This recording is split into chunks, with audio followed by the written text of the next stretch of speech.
Bienvenidas y bienvenidos a este programa especial que recorre la vida y trayectoria de la investigadora María Eugenia Francia. Ella es profesora agregada de la Facultad de Medicina y directora del Laboratorio de Biología de Apicomplejos del Instituto Pasteur. Recientemente galardonada con el premio Mujeres en la Ciencia 2025, entregado por la Red Interamericana de Academias de Ciencia.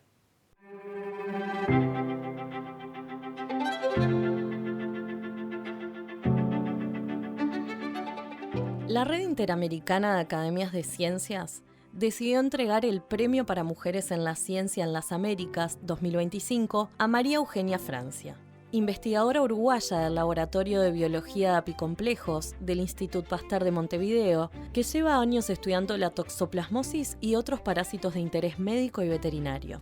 La doctora María Eugenia Francia tiene 39 años, posee una licenciatura y una maestría en Ciencias del Departamento de Biología Molecular, Microbiología y Bioquímica de la Universidad de Idaho de Estados Unidos, un doctorado en Biología Celular, Parasitología Molecular del Departamento de Biología Celular de la Universidad de Georgia de Estados Unidos también, un postdoctorado en el Laboratorio de Regulación del Ciclo Celular del Instituto Gulbenkian de Ciencia de Portugal y otro postdoctorado de la Unidad de Biología Molecular del Instituto Pasteur de Montevideo.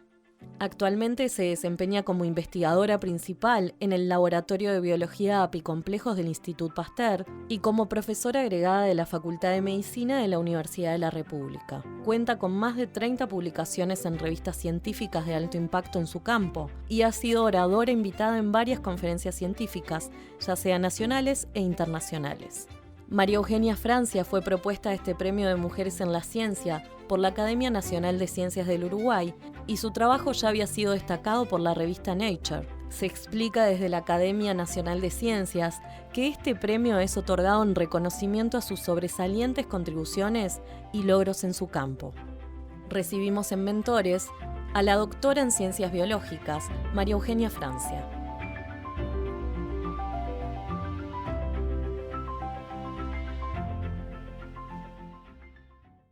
Bueno, María Eugenia, primero que nada, felicitarte por este reconocimiento, agradecerte por estos minutos aquí en el programa. En realidad va a ser una hora, un recorrido por tu vida, por tu carrera y también una expectativa de lo que vendrá. Gracias por el tiempo, un gusto recibirte. Muchas gracias a ustedes. Y como ya saben, habitualmente este programa también tiene la participación de estudiantes, así que los vamos a presentar, que van a tener la posibilidad de preguntarle a María Eugenia, a medida de lo que vamos hablando, sus inquietudes también.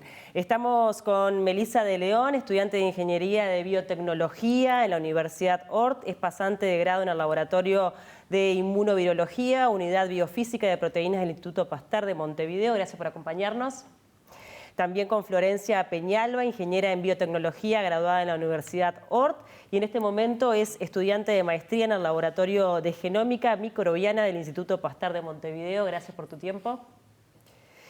De la Facultad de Ciencias de la UDELAR, estudiantes de la licenciatura en Ciencias Biológicas, Florencia Acosta, Lucía Bonani y Mauro Giannoni. Gracias a los 5 por acompañarnos. Bueno, vamos a arrancar charlando un poco sobre la vida de María Eugenia. Vamos a estar charlando sobre tus inicios, tu familia, tu interés por la ciencia. Y quiero, bueno, obviamente situarme primero en el barrio Atahualpa, ese barrio que te vio crecer, en una familia de profesionales clase media, ¿no? Sí, una familia, exactamente. Padres profesionales, mi papá economista, mi mamá contadora. Mi papá toda la vida dedicado a la docencia universitaria y a la investigación. Creo que fueron como mis primeros acercamientos a lo que es la docencia universitaria y bueno, el concepto de posgrado en mi casa se manejaba desde que yo era muy chiquita, porque mi papá hizo una maestría, hizo un doctorado.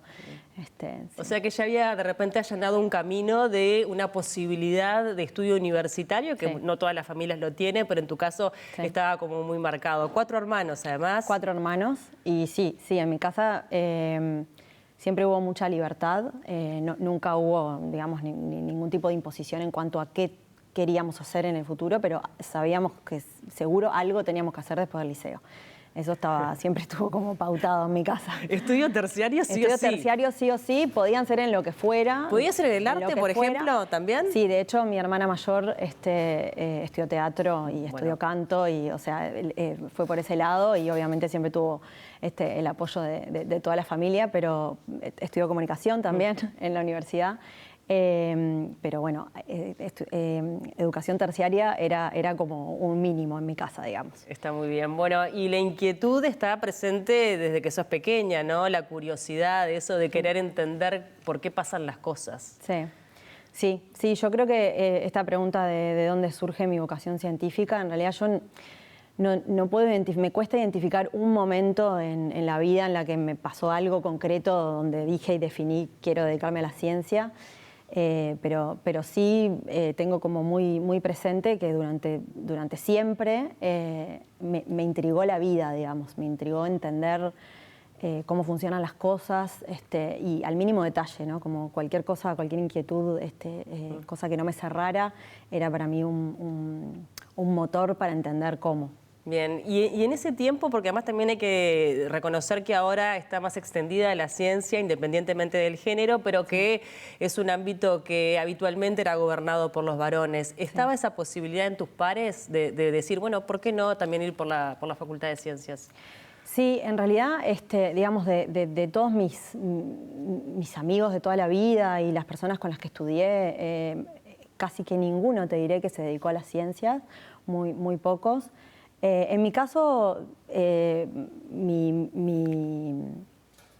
la elección de mi camino, la elección de ir a Facultad de Ciencias, fue como muy natural para mí. Era como, obviamente me planteé un montón de caminos alternativos antes, y como te digo, en mi casa siempre hubo 100% de apoyo, fuese lo que fuese que eligiéramos hacer, y nunca hubo un cuestionamiento, nunca nadie me dijo, ¿estás segura de que querés dedicarte a la ciencia? Como que fue una decisión muy natural, muy orgánica, y fui a por eso, y siempre hubo apoyo. Bien. ¿Y cómo viviste ese tiempo en la Facultad de Ciencias, donde también a veces, si uno se remonta hacia, no tantos años atrás, ¿no? Unos 10, 15 años atrás, 20 años atrás, era muy distinto el posicionamiento de la ciencia en nuestro país y la esperanza de los científicos, ¿no? O de la labor científica. Sí, tal cual. Yo creo que ha habido un cambio muy grande en ese sentido en el país. Obviamente yo lo percibí desde lugares diferentes porque, como vos decís, hace 20 y algo de años yo entré a Facultad de Ciencias. Era una facultad que existía hace mucho tiempo, pero que se había mudado muy recientemente al edificio en el que está hoy, en Malvin Norte. Y bueno, había todo como, la facultad estaba impecable, estaba preciosa, era una facultad, sigue siendo una facultad hermosa, súper iluminada, cómoda, linda, un lindo lugar para estudiar. Además, bueno, tengo muchos lindos recuerdos porque a mí me fascinó todos los años que estuve en la facultad, la pasé muy bien, disfruté mucho de la facultad, pero es verdad que había un aire de desesperanza en ese momento, en el ámbito científico uruguayo. Había hasta un mensaje desde los profesores de que bueno, dedicarse a la ciencia iba a ser difícil en el país y que de repente no estaba mal pensar en algún camino alternativo, en alguna cosita más para hacer. Qué importante también tener ese reflejo para hoy capaz cambiar la jugada como docente, ¿no? Porque hoy sos docente en la Facultad de Medicina y qué importante es, bueno, generar, ¿no? Estos horizontes que se pueden llegar a brindar a través de la ciencia y que además los has experimentado, ¿no? Sí, yo creo que, digo, el mensaje es, como en todas las carreras van a haber dificultades, pero creo que ha cambiado muchísimo eso, ¿no? La perspectiva para los científicos en Uruguay ha cambiado mucho. Me parece que hoy hay muchas más oportunidades, hay un sistema científico mucho más maduro, mucho más robusto. Cuando yo estudié no existía la ANI, por ejemplo, no existían programas de becas de posgrado que surgían y se terminaban. No había un camino claro y una perspectiva clara de, bueno, después de que terminás la licenciatura podés hacer estos posgrados y estos son los lugares a donde podés insertarte laboralmente.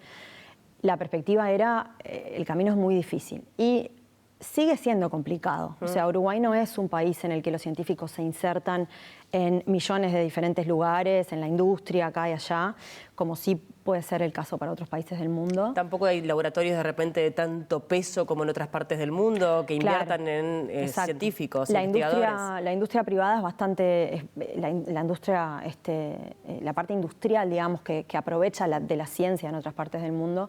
En Uruguay está bastante poco desarrollada, o sea, no hay mucha conversación entre el sector privado y el sector académico.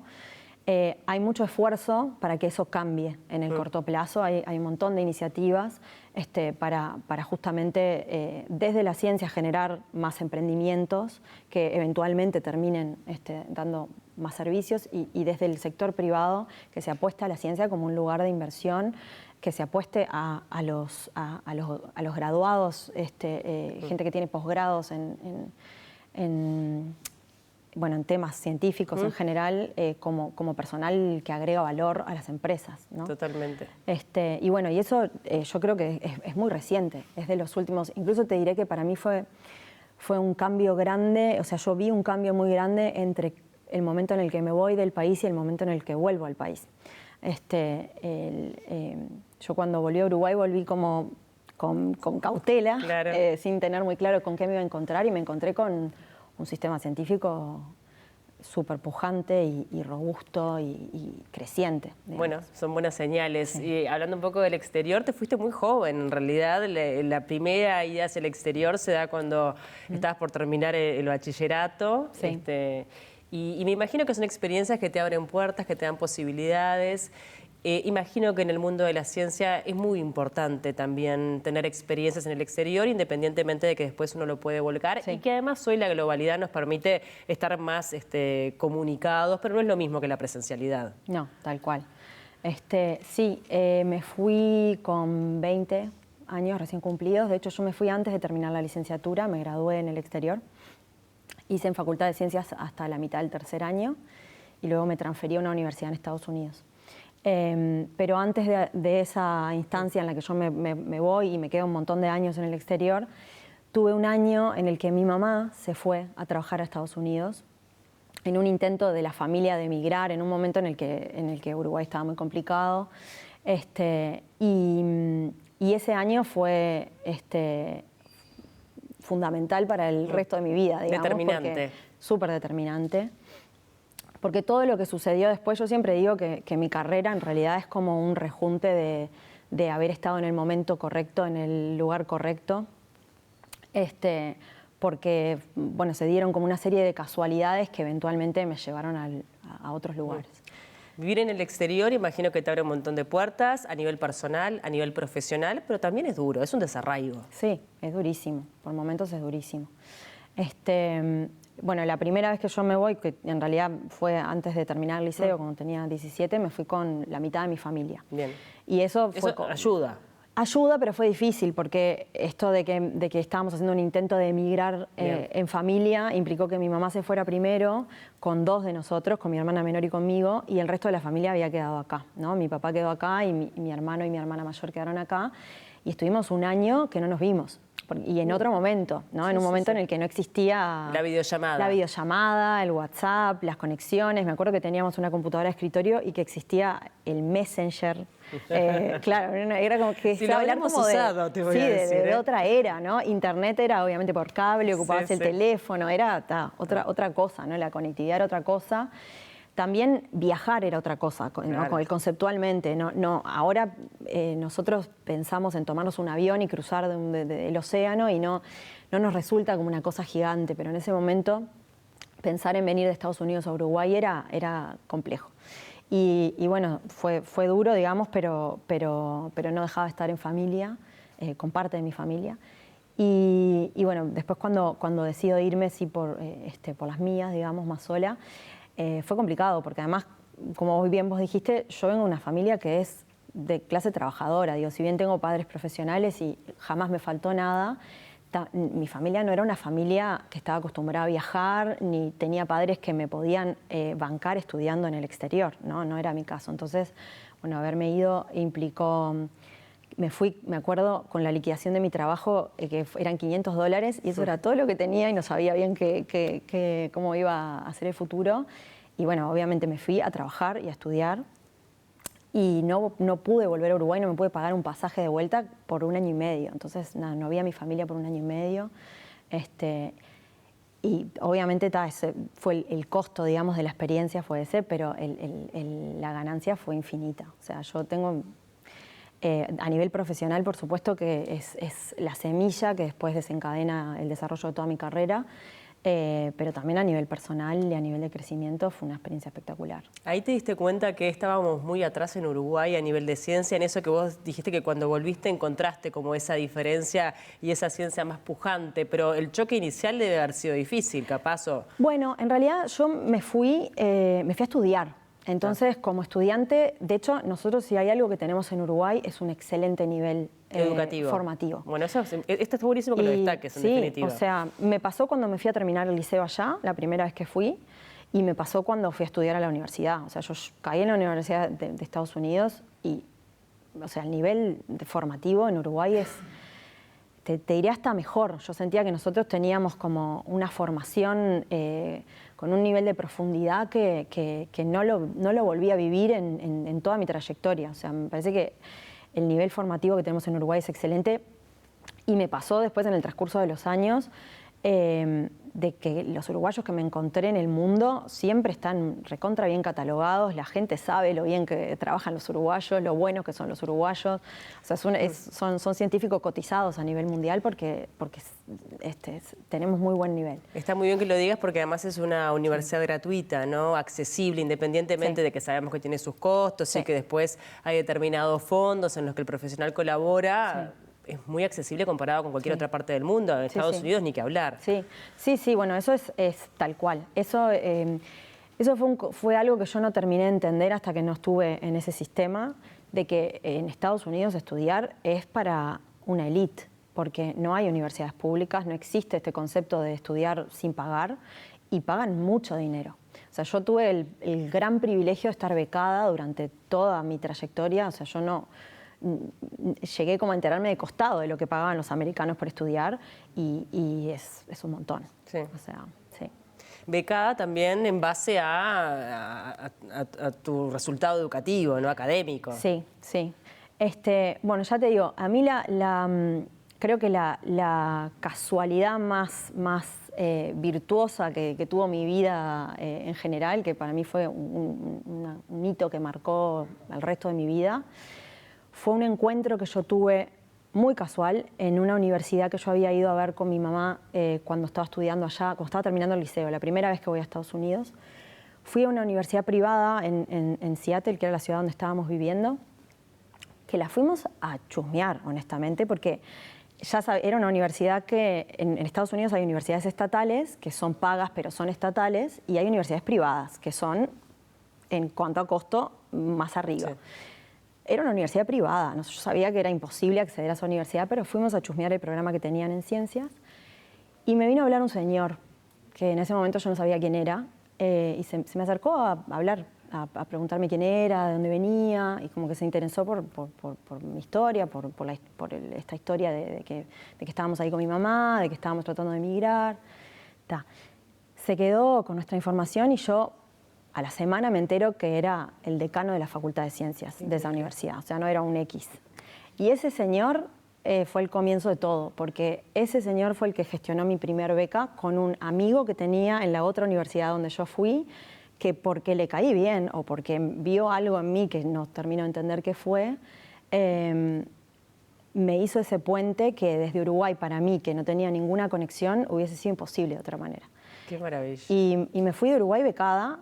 Me validaron todos los cursos que había hecho en Facultad de Ciencias. Arranco en 4º año de la licenciatura cuando llego y en 1 año terminé la carrera. O sea que ¿Casualidad, causalidad, destino o bueno, lo que se dio? Lo que sea, sí. Hay que agradecerlo, ese en definitiva. Señor, sí, al que le dediqué mi tesis de doctorado. Claro. Bueno, ese señor era un señor muy mayor que falleció recientemente, pero lo volví a ver. Varias veces en el transcurso de los años que estuve en Estados Unidos. ¿Y le dedicaste el doctorado? Le dediqué mi tesis de doctorado porque fue el comienzo de todo, digamos. Qué lindo. Sí. Bueno, chicos, ¿alguna pregunta de todo este inicio? Me imagino que también se habrán sentido identificados en alguna de las cosas que está contando María Eugenia. No sé quién quiere arrancar. Sí, bueno. Bueno, María Eugenia, bueno, gracias por todo lo que contaste. Nos interesaba un poco saber, vos capaz que mencionaste algo medio por arriba, pero bien, ¿cómo fue que vos dijiste, la biología es como, o por ese lado, me gustaría, en qué momento, digamos, de tu etapa formativa, y cómo te sentiste influida por las instituciones que te rodearon, ya sea secundaria, y por tu familia o tu entorno social, digamos? Bueno, en realidad te diré que yo definí qué quería estudiar medio último minuto, porque yo tenía el problema de que me gustaban muchas cosas. Y cuando estaba pensando en qué estudiar, manejé desde estudiar. Siempre sabía que quería ir a por las ciencias exactas o las ciencias naturales, eso lo tuve siempre bastante claro, entonces nada, hice quinto científico, sexto biológico, que se llamaba antes, ahora se llama de otra manera, creo. Y manejé desde estudiar ingeniería civil hasta bueno, biología en el medio y el espectro que te imagines, porque había un montón de cosas que me gustaban.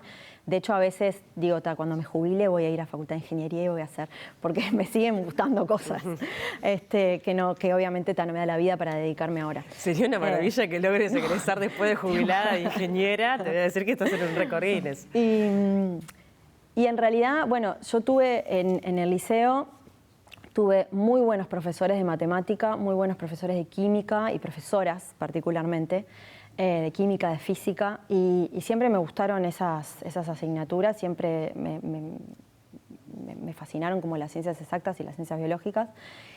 Y en realidad terminé decidiéndome por Facultad de Ciencias porque ofrecía la carrera de bioquímica en ese momento, que me parecía que era como la conjunción de todo lo que me gustaba, y era como... No tenía ni idea de cuál era la salida laboral, cuál era la perspectiva a largo plazo, pero yo dije, biología, química, me encantó. En el transcurso de la carrera dije, quiero hacer química, averigüé a ver si podía hacer química, volví a facultad, hice ahí como unos intentos de ampliar, pero en realidad me di cuenta enseguida que entré a facultad que había elegido el lugar correcto porque para mí la carrera fue alucinante. Bien, ¿alguna pregunta más? Sí, yo. Hola, María Eugenia, muchas gracias por un poco tu introducción a tu vida. Nosotros teníamos una pregunta en particular con respecto a tu trayectoria post-título de grado allá, que me gustaría que profundizaras un poquito más, porque una vez que conseguiste tu título de grado en Estados Unidos, ¿cómo decidiste cómo continuar? ¿Quiénes te orientaron? Porque acá creo que en Uruguay también tenés tus tutores que te orientan bastante en qué decisiones tomar. Entonces, nada, un poco por ahí la pregunta. Bueno, yo después de que terminé la licenciatura, empecé una maestría. En Estados Unidos se puede hacer doctorado directo, pero yo no me sentía preparada para hacer un doctorado. Desde el hacer el compromiso con un tema particular, porque me gustaban muchas cosas, hasta que yo sentía que necesitaba más formación para encarar un doctorado. Que después, bueno, con el tiempo, mi tutor de la maestría me dijo, en realidad, podrías haber hecho un doctorado, pero... Las inseguridades, ¿no? Claro, yo sentía que necesitaba una maestría antes de un doctorado, como venía con esa ficha.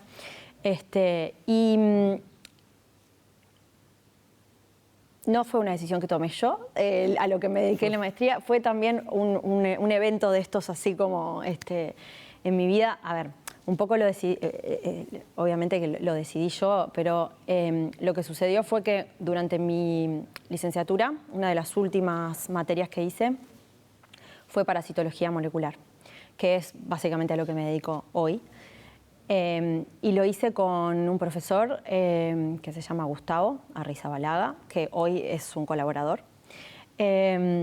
Y Gustavo se llama Gustavo Arrizabalaga porque es hijo de latinos, es hijo de argentinos de hecho, pero es puertorriqueño. Y nada, tenía como muy buen vínculo con él porque, bueno, yo uruguaya, él prácticamente argentino, o sea, era puertorriqueño, pero tomaba mate, hablábamos de fútbol, o sea, era como estar en Uruguay. Y yo, bueno, en ese momento estaba en la Universidad de Idaho, que Idaho es en el norte de Estados Unidos, en un pueblito a donde no hay argentinos y uruguayos, o sea, entonces, nada, me llevaba muy bien con él y el curso me había gustado mucho Y yo siempre fui un poco la estudiante pesada, ¿no? Que pregunta, manda mails, manda más preguntas. Y él, nada, me tenía como vista desde ese lado, de que era la pesada de la clase.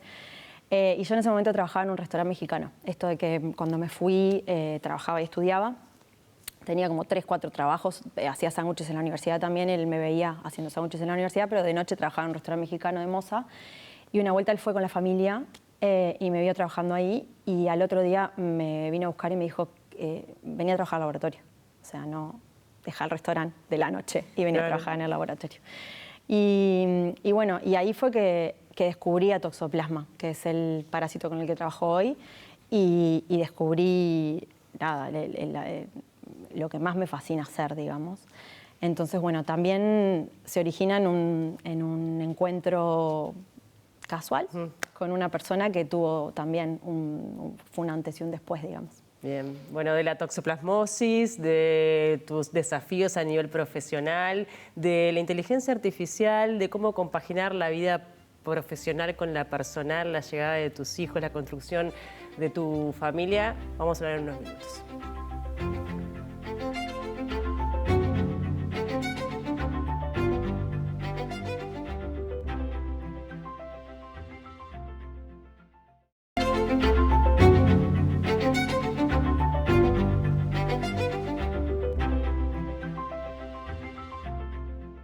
Bueno, la toxoplasmosis es un término que muchas mujeres descubrimos cuando estamos embarazadas. Ahí nos enteramos de qué se trata y es el área en la que estás desarrollando toda tu carrera prácticamente. Vamos a bajarlo un poco a tierra y explicarle a los televidentes, quien no conoce esto, de qué se trata.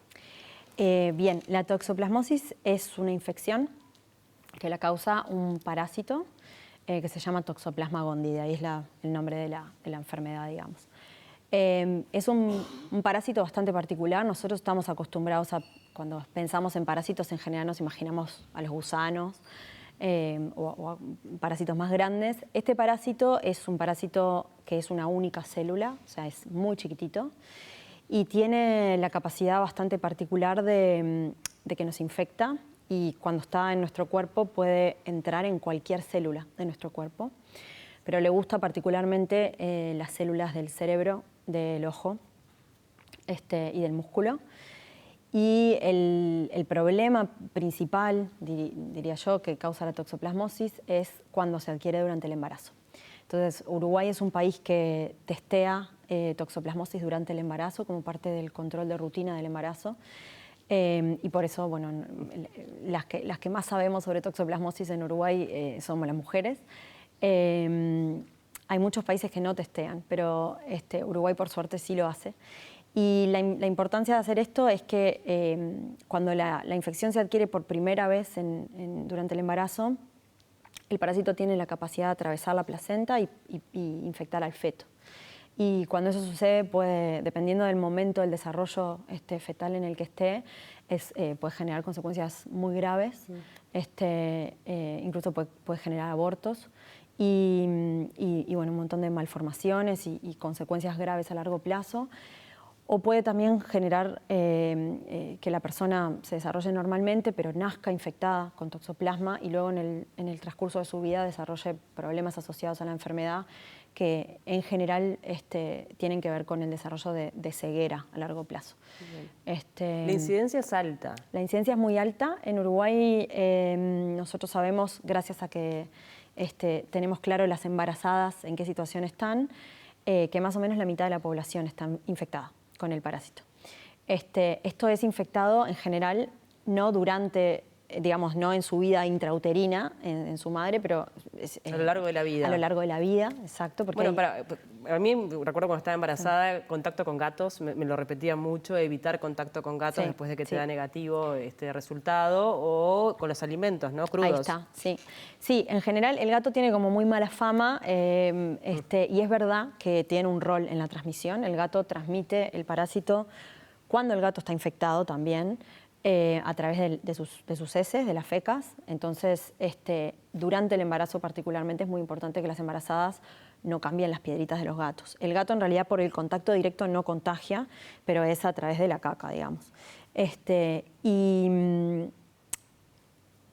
ese, digamos, es como la manera de transmitirse que en general los médicos advierten y que la gente conoce un poquito más, pero en realidad no es la manera más frecuente en la que nosotros nos infectamos. Los humanos nos infectamos más frecuentemente por el consumo de carne de animales que también están contaminados infectados con toxoplasma, o incluso el consumo de verduras o frutas mal lavadas o agua de mala calidad que trae las formas infectivas del parásito. ¿Y en qué se basa tu investigación? Bueno, nosotros en el laboratorio, que es un laboratorio que en este momento está conformado por 12 personas, tenemos múltiples líneas de investigación. Algunas están orientadas a entender un poco la epidemiología de la enfermedad. ¿Qué quiere decir? A entender en la población uruguaya cuántos de nosotros estamos infectados, de dónde vienen esas infecciones, y también entender un poco qué tipos de toxoplasma están circulando en Uruguay, porque no todos los toxoplasmas son iguales entre sí, y en Sudamérica tenemos incidencia de toxoplasmas que son bastante particulares, bastante más virulentos, más agresivos que los que circulan en otras partes del mundo. Entonces ahí es muy importante entender la epidemiología nacional, digamos, entender qué es lo que circula. Tenemos varias líneas de investigación en aspectos más que tienen que ver con los sectores productivos, porque este es un parásito que no solo afecta a seres humanos, afecta a todos los animales de sangre caliente. Entonces ahí entran muchas especies de interés productivo. Por ejemplo, es el agente que más causa pérdidas reproductivas en ovinos, en ovejas. Entonces causa muchas pérdidas económicas, además de ser un problema de salud pública. Y bueno, ahí también tratamos de entender un poco de dónde vienen las infecciones de las ovejas, por qué el parásito causa tantos abortos, cuáles son los toxoplasmas que circulan en las ovejas.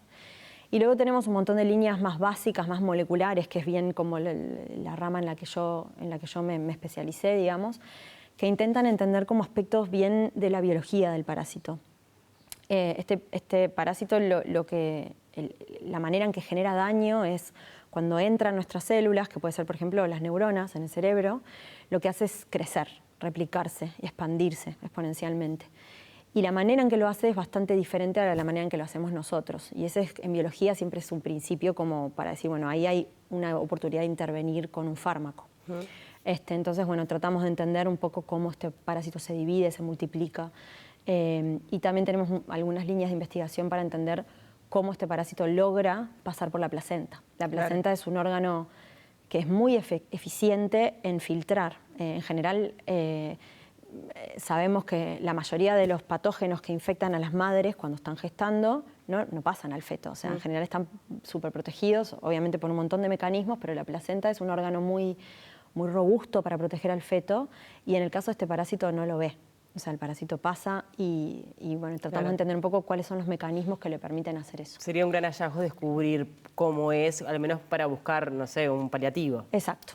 Exacto, esta es como, digamos, es lo más básico que hacemos, pero la investigación básica siempre tiene, digamos, un porqué y en general a partir de resultados básicos es que se desarrollan fármacos. ¿Cómo es liderar un equipo de 12 colegas? Es, creo que lo más desafiante que me ha tocado hacer en mi carrera.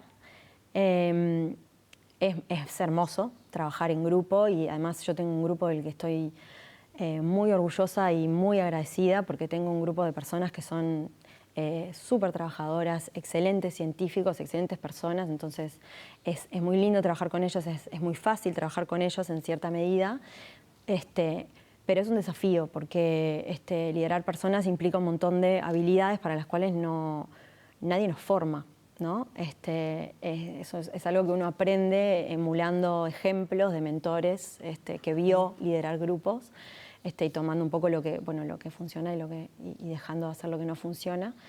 Pero es un ajuste. Y además, bueno, los grupos tienen también como momentos. Para mí no fue lo mismo liderar mi primer grupo, que eran pocas personas y eran estudiantes que recién estaban iniciando, a liderar el grupo que tengo hoy, a donde hay científicos, científicas sobre todo, que son bastante senior, que digamos en nivel formativo y nivel de independencia están muy a la par conmigo, a la vez que tengo que liderar a personas que están en etapa de formación. Entonces, bueno, es un desafío. Bien. ¿Y hay un sesgo de género en la ciencia? Hay un sesgo de género, sí. Las ciencias en general difieren mucho en cuanto a dónde se dan los sesgos. Bien. Las ciencias, digamos, más duras, más exactas, más del palo de la ingeniería, tienen un problema de acceso de las mujeres a esas carreras. En ciencias biológicas ese problema no lo tenemos. De hecho, la matriculación en Facultad de Ciencias es prácticamente paritaria, hay más mujeres, de hecho. Incluso haciendo posgrados en ciencias biológicas en Uruguay hay más mujeres que varones. Pero lo que sí tenemos y que persiste, y bueno, y es un poco también lo que le pasa a otros rubros, es que tenemos falta de mujeres en roles de liderazgo. Faltan mujeres grado 5, faltan mujeres líderes de grupo. En general, a ese nivel, la mayoría son varones. Incluso a los niveles de los nuevos emprendimientos biotecnológicos, en general están liderados por varones. Entonces, bueno, cuando hablamos de roles de liderazgo, ahí tenemos un sesgo importante. Bien, en el que hay que seguir trabajando, ¿no? Para romper como esos techos de cristal que tanto se mencionan. Sí, tal cual. También el compaginar, ¿no? La vida personal, la vida profesional. Sos mamá de 2 niños pequeños, 1 año tiene el más chiquito. Sí, o sea, es una locura. O sea, estás en pleno puerperio, debo decir. Sí, totalmente. ¿Y cómo es eso, no? Compaginar esto también del rol que querés tener como mamá, independientemente de los mandatos sociales, ¿no? Pero el rol que tú deseas con tu desarrollo profesional. Sí, es tal cual eso, ¿no? Es la presencia que uno quiere tener más allá del deber ser. Es difícil y es un poco paradójico lo que voy a decir, pero yo creo que para mí la gran diferencia en mi vida es un varón, que es el papá de mis hijos, que me permite poder compaginar.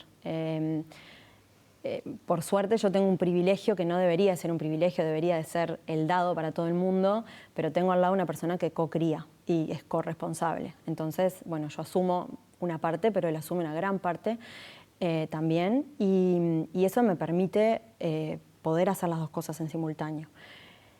Obviamente que igual hay cosas que son 100% dependientes de la mamá digamos, y eso no hay como repartirlo. De repente en los primeros meses de vida, exacto, fundamentalmente, ¿no? Y bueno, y eso ha sido difícil.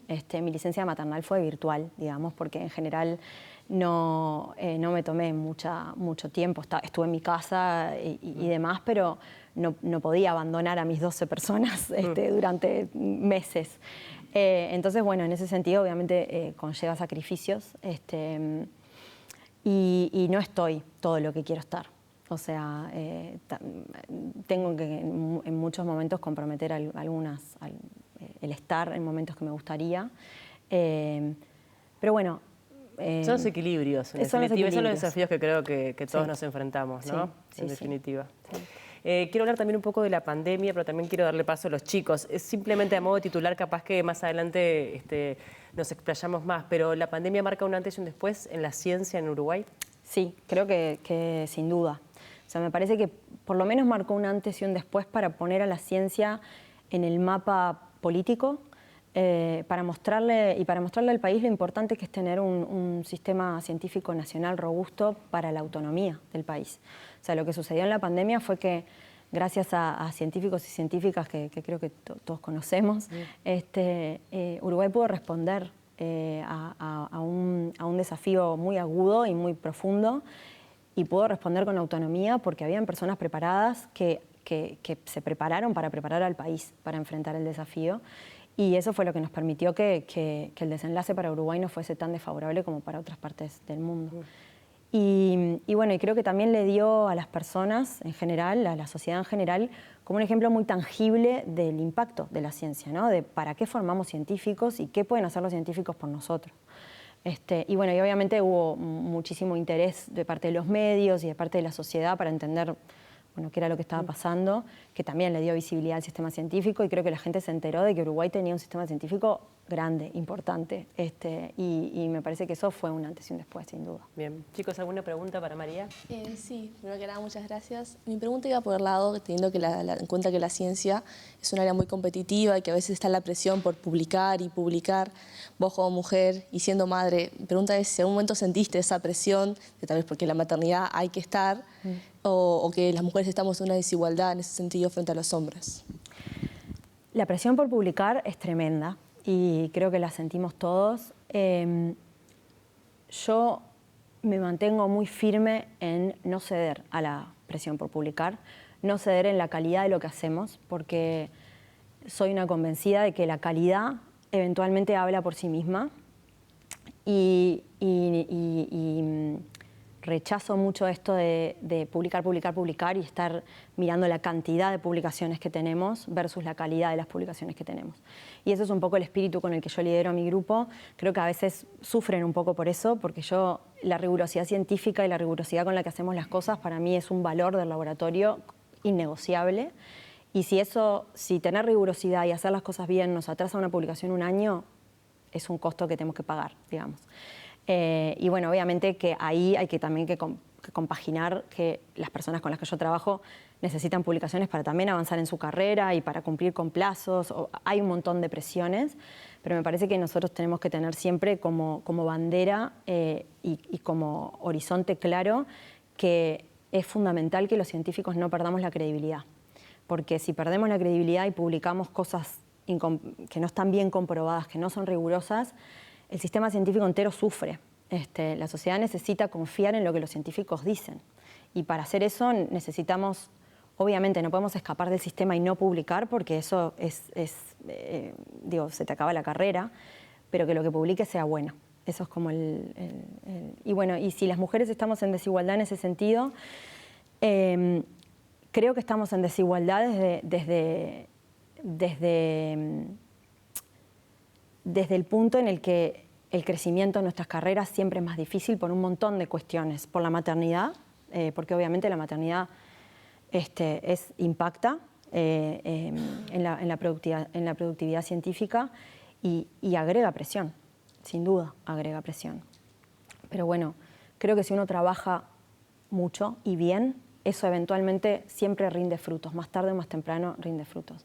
Obviamente hay que tener un sistema que te apoye para trabajar bien, ¿no? Y ahí entran los apoyos en los cuidados, el sistema de soporte que tengas si querés ser mamá en paralelo, ¿no?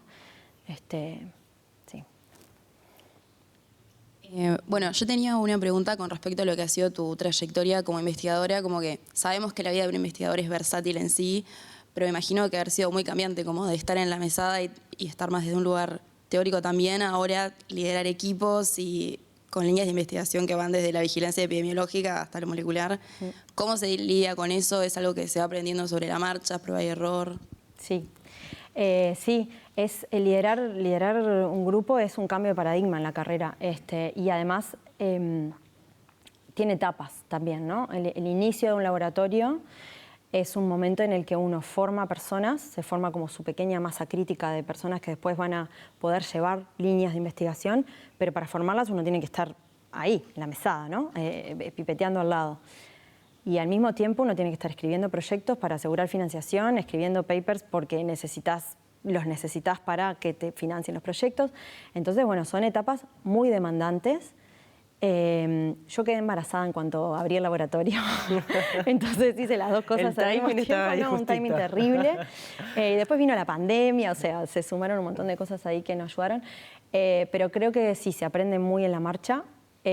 Creo que es muy crítico elegir muy bien al equipo, elegir personas que compartan tu filosofía de trabajo y sobre todo que les fascine igual que a vos lo que están haciendo, porque yo trabajo desde la fascinación por lo que hacemos y siempre tengo como una motivación intrínseca que es muy difícil de generar en otras personas si no vienen con eso, ¿no?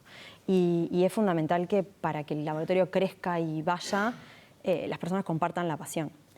Pero sí, ahora yo no hago más mesada, la extraño, pero tengo la posibilidad a veces cuando a los chiquilines hay algo que les cuesta, me dicen, yo voy y digo, lo resuelvo.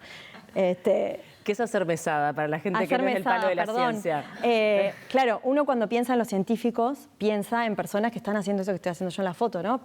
Pipeta en mano, haciendo experimentos. Pero en realidad cuando uno hace la transición hacia una posición más de liderazgo... Hay un tema más de gestión también. Hay 100% de gestión y se aleja del laboratorio. Entonces los que hacen los experimentos pasan a ser las personas que trabajan contigo y vos estás más de un rol de, bueno, te ayudo a interpretar los resultados, no te funciona este experimento, ¿qué podemos hacer alternativamente? Y en paralelo estás intentando conseguir financiación para que puedan seguir trabajando. Entonces el rol pasa a ser de liderar a estas personas y de conseguir financiación y de formar gente, ¿no? De formarlos en el laboratorio. Pero Bien. ya no haces más experimentos Totalmente. Así que cuando se te da la oportunidad, la disfrutas. Claro, sí, la tomo. Muy bien. Bueno, recientemente recibiste un premio por la Red Interamericana de Academias de la Ciencia, que bueno, te abre oportunidades, te da visibilidad, además es un premio económico por el que van a viajar con tu equipo a Brasil. Hablaremos de eso en minutos.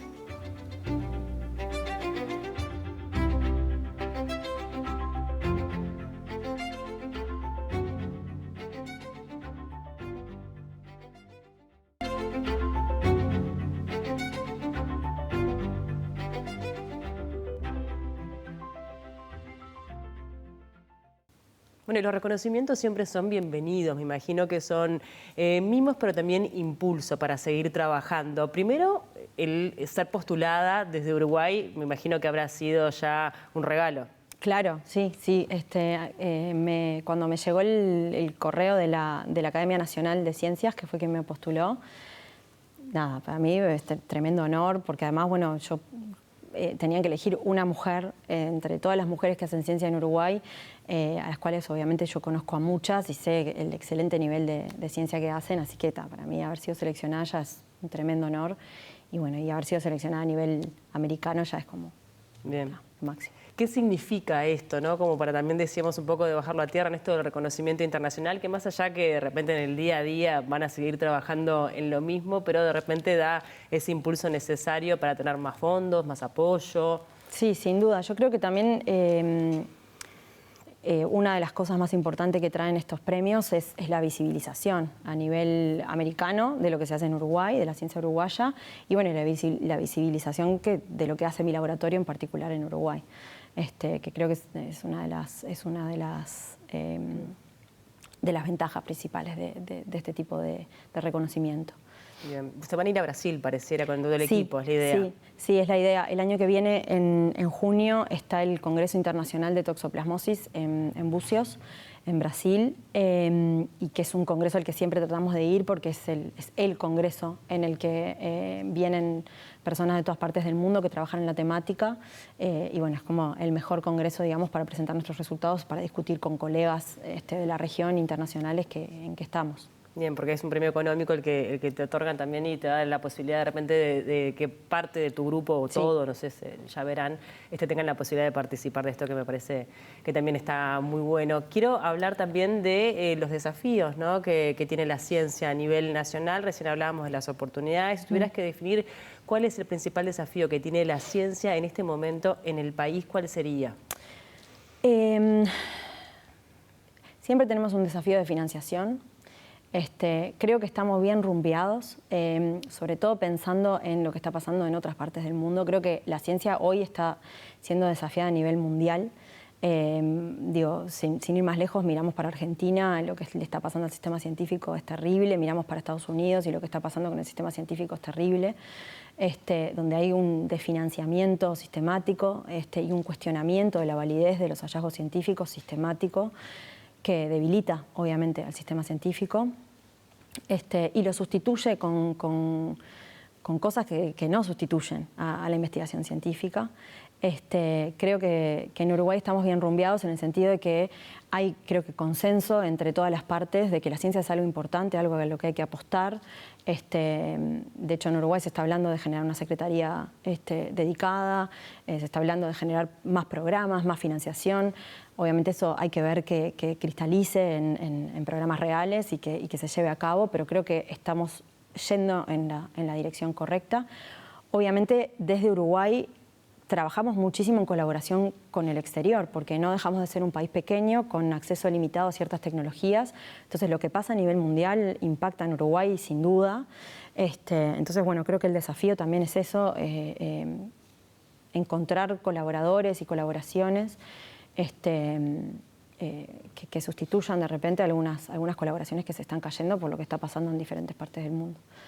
¿Y la inteligencia artificial? La inteligencia artificial es un desafío. Yo soy docente, además de investigadora. Para la docencia es un tremendo desafío. Claro.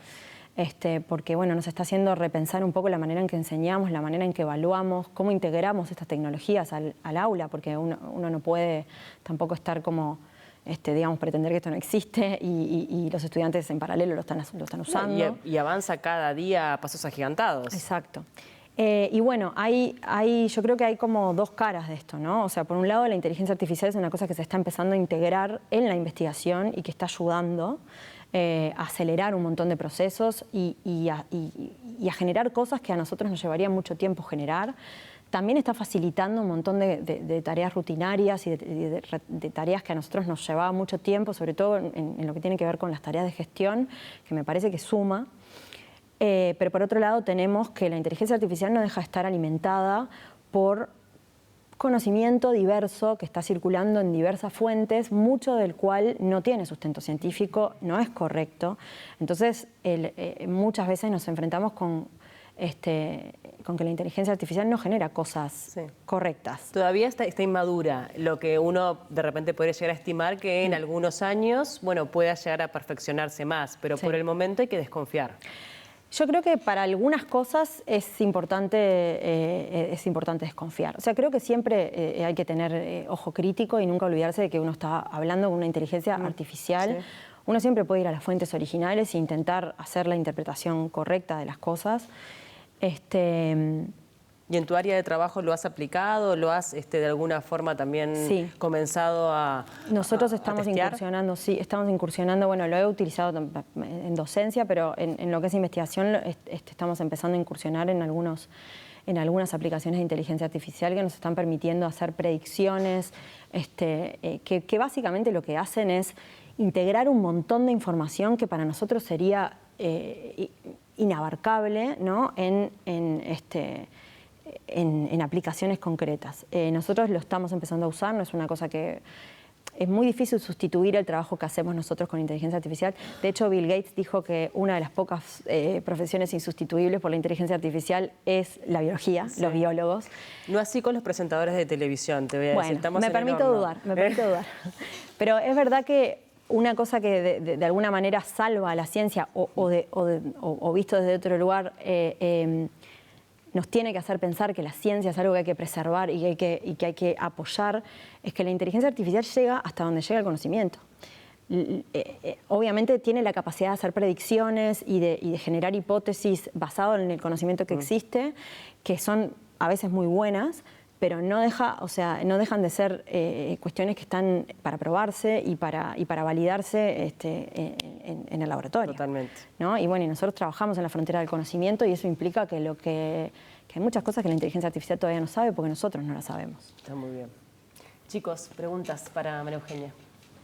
Hola María Eugenia, muchas gracias por la oportunidad. Mi pregunta venía más llevada a la lucha presupuestal por la UDELAR y cómo crees que eso nos va a afectar como estudiantes y a su vez cuál es el costo real de hacer ciencia, porque muchas veces siento que no se nos da suficiente financiamiento como vos hablás y eso puede truncar la carrera de muchas personas o la investigación que se hace acá en Uruguay. Sí, yo creo que es una lucha eterna, ¿no? Que no hay que abandonar, porque la UDELAR necesita mayor presupuesto y me parece que nosotros tenemos la responsabilidad de transmitir claramente por qué y para qué. Eso me parece que también se hace en la cancha, mostrando que lo que generamos a partir del presupuesto que hay sirve, está al servicio de la sociedad y redunda en un beneficio para el país.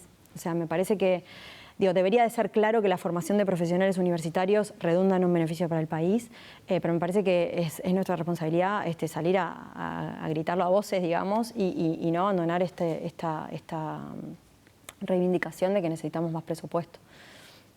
Bien, ¿alguna pregunta más, final? Chicos, de toda esta charla, ahí. No, yo iba más quizás a qué fuera la labor y el trabajo del día a día, ¿qué haces como en el tiempo libre? Como dijiste que te gusta hacer muchísimas actividades y ocupar tu tiempo, además de ser madre y jefa de laboratorio, ¿qué otras cosas te gusta hacer? Bueno, es una buena pregunta. Me gustan hacer muchas cosas. No tengo mucho tiempo para hacerlas, esa es la verdad. Intento hacer deporte con cierta frecuencia, por lo menos 2 veces por semana, por un tema también de salud mental, digamos, de tener un espacio para mí y para un momento en el que no piense ni en la ciencia, ni en mis hijos, ni en las responsabilidades. Después termino en el gimnasio contestando mails y mandando WhatsApp, pero bueno, trato de reservarme esos espacios también desde el convencimiento de que esos espacios redundan en un beneficio para todos los que dependen de mí. O sea, que lo hago por mí y por los otros. Me gusta mucho hacer yoga. En otra vida hice un profesorado de yoga. En este espectro de O si no, de cuando te intereses que jubiles tengo. haces ingeniería, Vuelvo, yoga. Claro. Pero bueno, la verdad es que hoy tengo un hijo que es muy chiquito y bueno, todavía estoy tratando como de reorganizar un poco la vida para encontrar más espacios de esos. Pero bueno, intento de vez en cuando salir con alguna amiga, hacer alguna cosa, salir con mi marido, verlo. Sobrevivir, ¿no? Sobrevivir, pero es verdad que hay poco tiempo. Está En muy esta bien. etapa de mi vida hay poco tiempo. María Eugenia, fue un gusto enorme recibirte, agradecerle también a los chiquilines por el aporte y la verdad que fue re valioso, así que se los agradezco un montón. Gracias. Gracias. Y bueno, y un gusto charlar contigo, conocerte más, lo Muchísimas mejor para gracias. ti. Estamos siempre atentos. Esta casa está con los brazos abiertos para cualquier innovación y, bueno, y a la espera de nuevos éxitos. Gracias por el tiempo. Muchas gracias. A ustedes también les agradecemos por estar del otro lado. Hasta la próxima.